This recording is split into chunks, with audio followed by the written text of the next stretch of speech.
Cooperativa de siempre y con el gusto de poderlo saludar, le damos la bienvenida a Rubén Luengas, conductor de esta casa de trabajo. Rubén, bienvenido, muy buenas noches, ya podríamos decir, ¿verdad? Creo que ya empezó a oscurecer con esto del nuevo cambio de horario. Bienvenido, Rubén, te escuchamos. Efectivamente, ya se siente así más tardecito con este nuevo horario y hay que acostumbrarse porque ya se queda para siempre, ¿no? En Así es. México. Un gustazo saludarte, mi querido Carlos, y efectivamente comentar que yo personalmente, lo expreso abiertamente, me uno a la esperanza, a la celebración de no tener a un Bolsonaro en Brasil y que retorne Lula da Silva a la presidencia de este entrañable país. Sin embargo, considero que si bien es cierto dentro de la llamada izquierda, y digo de la llamada izquierda porque hay muchas manifestaciones de derecha o muchos que entran cargando el violín con la izquierda y a la hora de estar en el poder tocan muchas melodías con la derecha.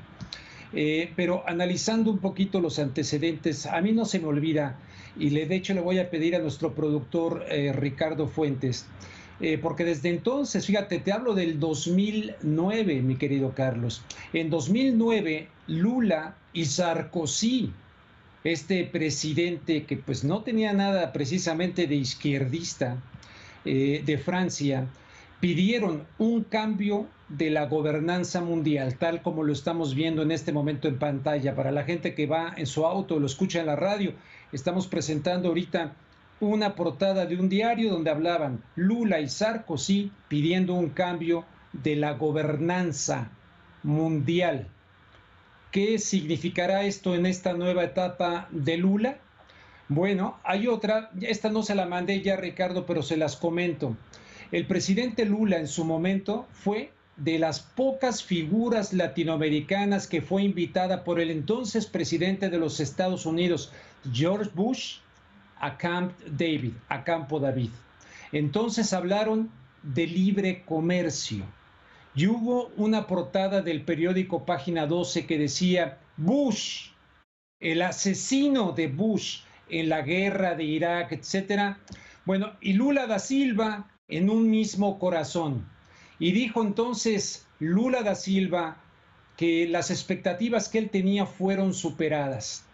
Únicamente en Camp David, antes de Lula en aquella ocasión, quien había sido invitado como presidente a Campo David, que está en el estado de Maryland, había sido nada menos que Carlos Salinas de Gortari, el presidente que se entendió muy bien con Bush hijo, Bush padre, quiero decir, para el Tratado de Libre Comercio que entró en vigor el 1 de enero de 1994.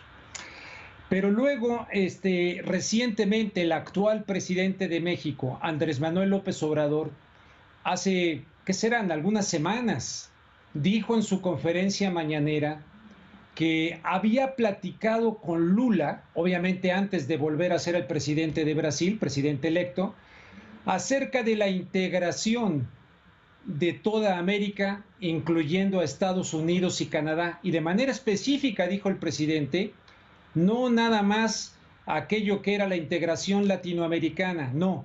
O sea, no el ALBA que buscaba Chávez en aquella época, cuando Lula, cuando estaba el presidente de Ecuador, Rafael Correa, no, sino toda una integración como la Unión Europea. Y el presidente mexicano dijo, ya lo hablé con Lula, ya lo hablé con Lula. Entonces, habría que estar muy pendientes de si este Lula, que evidentemente está apoyando la Agenda 2030 de la Organización de las Naciones Unidas, misma que apoya a Ebrard, misma que apoya la jefa de gobierno Claudia Sheinbaum, misma que apoya a Alito, el del PRI, misma que apoya el presidente de Colombia, etcétera.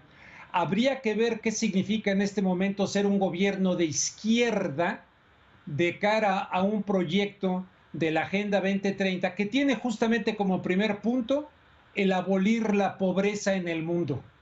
Ya para el 2030 se ve muy difícil, pero va a ser muy interesante vincular estos puntos: gobernanza mundial, los antecedentes de Lula con Bush, la Agenda 2030 y la propuesta que dijo el presidente de México de que ya lo había platicado con Lula. ¿Se va a sumar Lula a una integración de toda América al estilo de la Unión Europea? o se va a sumar a lo que antes apoyaba cuando vivía Chávez, que era el ALBA, es decir, la patria grande bolivariana? That is the question, my friend. Esa es la pregunta, mi querido Carlos. No, hombre, pues excelente la pregunta, mi estimado Rubén Luengas. Solamente el tiempo nos dará la